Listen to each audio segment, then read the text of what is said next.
Love this podcast? Support it and sponsor today. Simply head to AuscastNetwork.com for details. Paul Atherton, an ex-Wall Street advisor and finance whiz, and Tim Whiffen, a millennial with a keen interest in complex problems, talk to experts in many different fields to learn and discover the world's economic and political issues. This is Currency Affairs.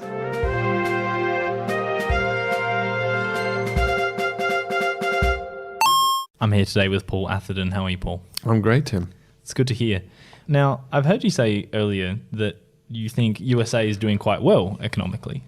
And I must admit... extremely well. It seems like people are complaining that they're not doing as well as they used to. So what are your reasonings? I'd love to know, because it doesn't, on the surface, appear that anyone's exclaiming this from the hilltops. So. Well, I don't know. I mean... I think the sort of noise you hear is that the big problem the United States has at the moment is they've got a president called Donald Trump, and President Trump is doing everything wrong. And I think you hear a lot of that outside of the United States. I think in the United States you get the sort of the 50-50 split, which you do in most countries in terms of the political divide. You get one side that he's doing everything right, and on the other side he's doing everything wrong. And I think I fall in a number of those categories because I certainly see things that he's doing perfectly correct. It's absolutely correct. So, and you just got to use the data and follow the data, irrespective of what you believe on of the individual and the person.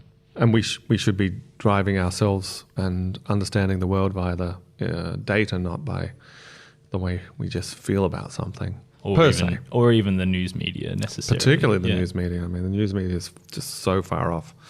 I mean, they need to sell, as we've said before on many podcasts, Tim, right, that the aim of the news media is to sell more media, so they don't care. Facts is definitely the secondary, a third or maybe fifth, 10th, I don't know. It's also hard to expect that journalists have large profession in economics aside from specialty productions like the Wall Street Journal. Yeah, though you know what I feel about economics. Yeah, that's and true. Economists. So, my two most hated favorite groups are economists and journalists. So a journalist interviewing an economist is pretty much something that I would run away from. But, okay, so I think, Trump is doing some enormously good things. I mean, three of them just sort of jump to mind. So the first is, Trump is pulling the United States back rather explicitly from the center of international trade. This is a very good thing for the United States, and it's inevitable for the rest of the world.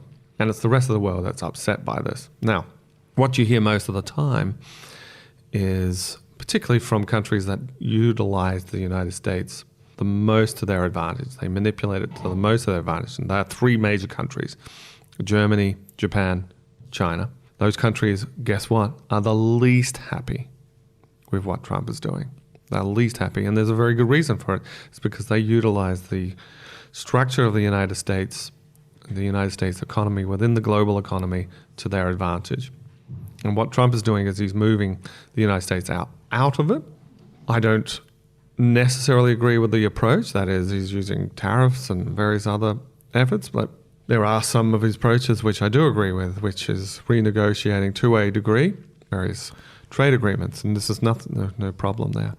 So whatever approach is happening, you will see the United States pulling itself back from the center of global trade. And what that means is the rest of the world does, China, particularly Japan, Germany, is they use the United States as the, it's often called the consumer of last resort. So the United States has the deepest, most flexible capital accounts, which are used by those three countries and others to fill up with capital. They export money in droves in these surplus countries, send it to the United States, forces the United States into deficit, and that deficit forces consumption. Okay, so we've gone over this before by the balance of payments. A deficit forces consumption. It forces an excess of investment over savings. So either you're investing more in investments, putting more money in investments, or you're consuming more. And that's what the rest of the world wants to do, because Germany and Japan and China, what do? They can produce more than their countries can consume, so they need the rest of the globe to do it, and really they don't need the rest of the globe, they need the United States to do it. If the United States did not consume this, those countries I've just mentioned would be in an enormously difficult economic position. They would get sort of unemployment levels that would be incredibly difficult for them to handle. So they use the United States as that. And the United States does not benefit from this whatsoever. Sorry to interrupt. Yeah. The function of producing in mass, say for instance, the example that's coming to mind for me is, let's say, Toyota cars, right? So Japan killed the car industry largely in the UK because they were exporting essentially to other countries, like you were saying, to the point where they were overproducing, that they couldn't buy their own cars. They were producing for other countries as well. Is that the right way to look at it, or is that like just a completely unique example? The better way to look at it is these particular countries have an excess of capital. Okay, so where do they get the excess of capital? They've got a distorted economy internal to their country. That means they have a repressed household sector, and that money gets put. Where does that money? If you have a repressed household sector, that means you've got that money is being funneled to the producer sector, manufacturers like car manufacturers, laptops or whatever China makes, you know, and that then gets pushed into cheap goods, which get sent to the United States. There's surplus. And they're cheap because they're mass produced. They're producing. Well, they're subsidized by the household sector. Sure. The capital gets placed, so that's a subsidization. The excess savings goes to the United States. So effectively, the producer sector gets very, very cheap capital. But, and here's the important point, with the excess of savings in those said countries, that's got to go somewhere. So it has to go somewhere by definition. If savings has to equal investment. If it doesn't, because you've got excess savings, it goes somewhere else, and it goes to the United States. What happens when you send excess savings to the United States? Like we discussed, if you've got excess savings going to the United States into their capital markets, the United States savings has to go down. Consumption has to go up. Well, savings has to go down in relative to investments. Now, the United States does not need Chinese money for its investment. Doesn't need German money, doesn't need Japan money. Investments are not being made in the United States for political reasons. So the money that's pouring into the US, producing that difference, creating a huge deficit, creating massive consumption, and that consumption is, guess what? Exactly what the Chinese, Germans, and Japanese want to sell. And it's just a fact, right? This is not an arguable point. This is an absolute fact. This is like gravity. You can argue about it, you're not going to be happy about it, but the fact that gravity works is just part of physics. This is accounting identities. It exists. You can follow the money, and you can see where it ends up. So anyway, the other country, by the way, that has a massive deficit is another country that has deep financial and capital markets, and that's the United Kingdom. In fact, if you want to see where the deficits are, it's always countries that have deep financial systems, a good, flexible, open financial system. Ours being one as well, Tim. Open as Australia. in liberal? Open as is very easy to go in, put money in. I see. Yeah. So like borders, I guess. It has no economic borders. There's no stopping it. Yeah. Effectively, if you want to buy a house, although I understand rules like that are changing, but if you want to buy anything in Australia, if a government wants to buy Aussie bonds, they can. If they want to put money into buying a house, they can. Any money pouring into Australia, receive with open arms, and every dollar of those is going to increase the deficit, and the deficit will increase consumption. Well, consumption over investment. So that forces debt. Okay, so that's rather complex, but let's get back to the Trump point, and that is he is removing that. Now, if Trump succeeds, which he will, this will happen. It's happening a lot quicker than I'd expected. So this is inevitable. So the United States represented, I think in the at its peak, 40, maybe 50% of the global economy. Wow. Perhaps people can correct me on what the exact peak was. It now represents roughly 24%, give or take, of the global economy. It's so much smaller now. Naturally, the rest of the world's come along. I mean, back in the 60s or 50s, you got war-torn Europe was being rebuilt. Where was China? It's Maoist still, right? Yeah, right in the depths of... And Japan, where was that? I mean, so it had to be a big portion of the global economy. Those countries come along, start growing, it's just going to happen. And again, it's kind of happened at the expense of the United States. So historically, the United States being positioned like the center of the global trade was great for the United States. Well, it's great for everyone because that meant capitalism won and communism didn't. Stabilized the world order, rebuilt the post-war economies, and brought, I guess, Russia into the fold, roughly, and China eventually as well. So we've all been winners off it. The United States has not been, in the sense, in isolation, but it has been as part of the collective good. But those times are over. And as it pulls itself away, the rest of the world kind of kicks and complains. So that would be one of the reasons that Trump is bringing America back into doing well. So yeah. What are the other reasons? So one of the reasons that when I was watching Trump during the primaries and the Republican debates, and my wife is from New York, from the United States. My two boys are USA citizens, but I am not. So I just make this comment from afar and I guess take that with the significant grains of salt that it's worth. But, I see Trump as being very non-political, and I think that seems to be a controversial position. And I don't know why, because, many of the things he does are so obviously not they're not slick at all, particularly if you look at Obama and how well polished he was and how good he looked on stage and the way he presented messages. And a real politician. He was an incredibly good politician. And, who wants a really good politician? Like, we've always wanted non-politicians, haven't we? And I think for many of the issues that he is espousing and talking about, a lot of them are very left-wing. Now, people might not be... Yeah. Some of them are right-wing as well. I mean, it kind of depends. It's clear that he's not an ideologue, right? It's clear that not all of his ideas are coming from one camp. No, it's definitely not an ideologue. So it seems to me that's a good thing. I mean, he's managed to, remove a portion of the United States political system from its central mores of being tied to left versus right. And now it seems it's, Trump or not. And Trump is, it's very difficult to say Democratic, left wing or right wing, because a lot of his positioning, as far as I can see, seem left wing. I mean, he's fighting for, like, one of his biggest voting class, right? We're white middle class.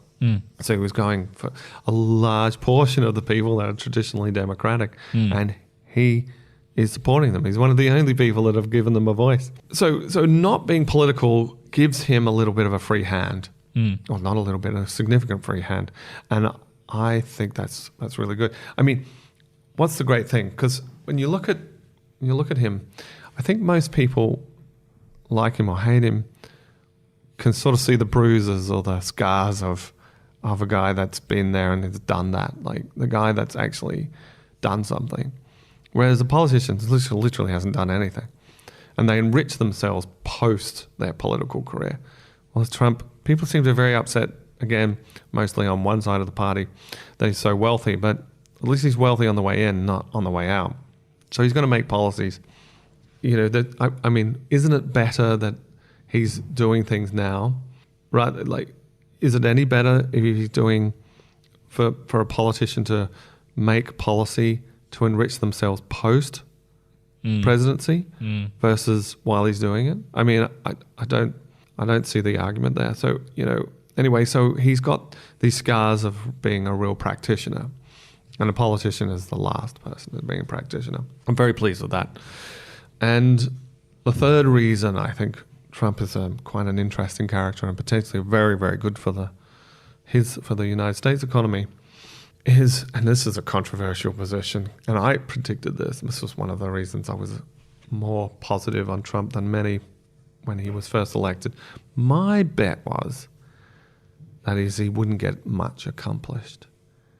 Yeah, because you've said that before. Yeah, and I've got people on the left saying he's doing too much and it's bad. And I got people on the right saying he's doing a lot and it's good.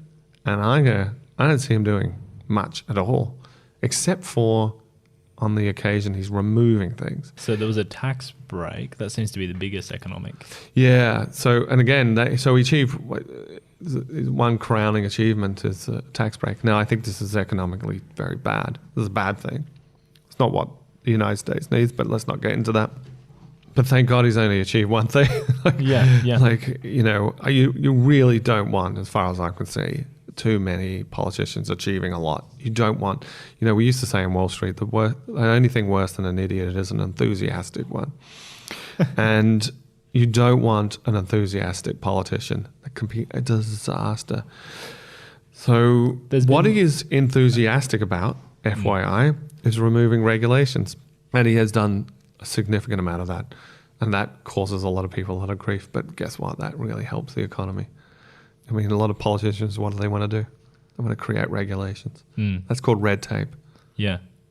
So and that harms the free market. So that's like, for instance, an Australian example would be that was John Howard's or Robert Menzies' approach was deregulation. Deregulation. And we experienced some of the best economic periods in Australia during under those governments. I mean, it's a completely different example, but yeah. So he is removing regulation at pace. Now, if you listen to some of the hyperbole coming out, it is exaggerated, but got to give him credit. It's certainly happening, and the amount of regulations that are being in place is at the lowest level since Reagan, I believe. Right. In other words, they're not putting a lot out there, and we're removing quite a bit. So I think this is just awesome. Okay. Now there are going to be times where this is going to go too far, and there will be people upset, and there are places where you need regulation. I think this is very clear, but to the most part, less regulation is better.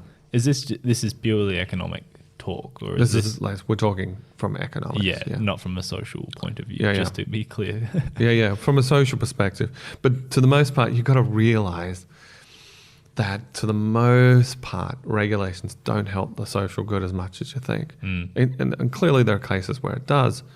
Right, I mean, you wouldn't want a non-regulated air traffic industry, would you? Yeah, right. Yeah. So clearly, we can't be silly about it. But over-regulation, so let's call it by definition, is not a good thing. Red tape. You can think about where it's a heavily regulated, stifled economies on the globe. They tend to be in the developing world. They tend to be politically corrupt. And it's terribly difficult to get business done. This is very good. See, most people think of the United States as a country. And clearly it is a country, but think of it more as a federation of states. And what we do, we have a president that comes in, and if it's highly regulated from the top, from Washington, it starts stifling the states, it causes problems. But if you take away regulations, if you don't have less input from Washington, you have more control by the states. And more control by the states, it's controlled locally, it's more grounds up. It works. It works every time. And then that's exactly what we're seeing. So it's not that there isn't regulation in place, it's just that it's not at a federal level, so that each of the states are able to dictate their own futures and yes, it's from the ground up. And that's always better. So whenever there is a deep control from Washington, you'll see some problems building up. So thinking of an example of, so sometimes though the federal laws are in contention with the state laws, and they're almost ignored, right? So is it making that much of an impact on like the states at all, or is it? No, it's huge. Okay. Yeah. It's been having a significant significant impact, positive impact. So a classic case is, I always think about the rules and regulations that have come up from high and above, right? So remember the Kyoto agreements in terms of reaching emission targets? Oh, yeah. Yep. Okay. And the United States got absolutely slammed for pulling itself out of that. Okay. But I tell you what, the European way of doing this, they agree to everything to look good. That's the political way of doing it. They agree to it. They couldn't care less about hitting the target. Yep. Yeah? The United States, as a little bit naive, says, I don't want to do it. Well, you should have done what France were always intended to do, was just sign it and have no intention of meeting the targets. Well, which country reached the targets ahead of all the others? United States? United You're States. kidding. I'm not kidding you. Do you know why? Because they didn't commit to it? No, because of the fracking industry released much more natural gas into the market. Yeah. Natural gas was now driving large amounts of the production of electricity, and the emission levels went far beyond Kyoto. Wow. That's the difference between top down versus bottom up. So is that an argument for is that applicable to trickle down economics? Is that the same? Yeah, concept at you all? could argue. Trickle down has never been an economic model that ever worked. It's one of those memes that just stuck and refuses, a zombie that refuses to die. Yeah, there's never been a real political case for that. No economic case for trickle down. Yeah, so that's interesting. So despite all that, what could they be doing better? Well, one of the areas that I was super excited for when Trump was voted in was he campaigned on a infrastructure spend, and the Democrats would not get in the way of that. In fact, it's very likely they would support it. Now, an infrastructure spend in the United States, which desperately needs an infrastructure spend, is the nearest thing to a free lunch as possible. So back to our example that I was talking about of money flowing into the United States. Spending on infrastructure will not create the deficit, but it will absorb the money coming in and place it instead of into consumption, excessive consumption, or low savings, and place it into investment at historically low rates. And it's the closest thing I could think of as a free lunch. Because when you've got antiquated infrastructure, when you spend, every dollar you spend will be productive. And that's what the world needs, is a significant amount of productive investment. So if I can think about what the thing that's causing the global economy so much pain is a lack of demand. And the lack of demand is being felt by, it's been ameliorated to some degree by massive debt. Right, so if you don't have money in your account to create demand, you do it by creating debt. But another way to create demand is productive investment. So another way to absorb excess global savings is to have significant productive investment, and that is as close to a free lunch as I could think. And that would win. The global economy would massively win. Just from the United States? Just from the United States. Infrastructure spending. We should all be rooting for that. How does that impact on a global scale? Well, you see, because the global economy is massively imbalanced, we got surplus countries that are ridiculously surplus. That means the rest of the world has to be in deficit. Deficit causes an imbalance between investments and savings. If one of those said countries, which is the US, takes the challenge and starts putting that money to proper productive use instead of consumption, that'd be fantastic shape. So the global economy in on itself will rebalance to a degree, not significantly, but to a degree. It's good to know that we're in good hands with Trump, at least in some respect. It's actually very exciting. Perhaps maybe not from the Australian perspective. Is it actually going to impact Australia in a positive way? Yeah, so we should do another episode on this. It doesn't mean I think it's a great thing to go into a trade war, and that all of these things are going to impact Australia. But a lot of these economic consequences that are coming down the pipeline for Australia have been inbuilt into the structure our economy and how it interrelates with the rest of the globe. And that is changing rapidly. The global economy is rapidly changing, and I'm not sure people are prepared for what's going to happen. Well, I'm sure people are not prepared. Particularly Australia, we're not structured for it, for the next change. And it's coming fast. Right, so that's something to worry about, but perhaps something we can possibly become prepared for. Yeah, you can. Excellent. Thanks for that, Paul. I feel much the wiser. Thanks, Tim. This is Currency Affairs.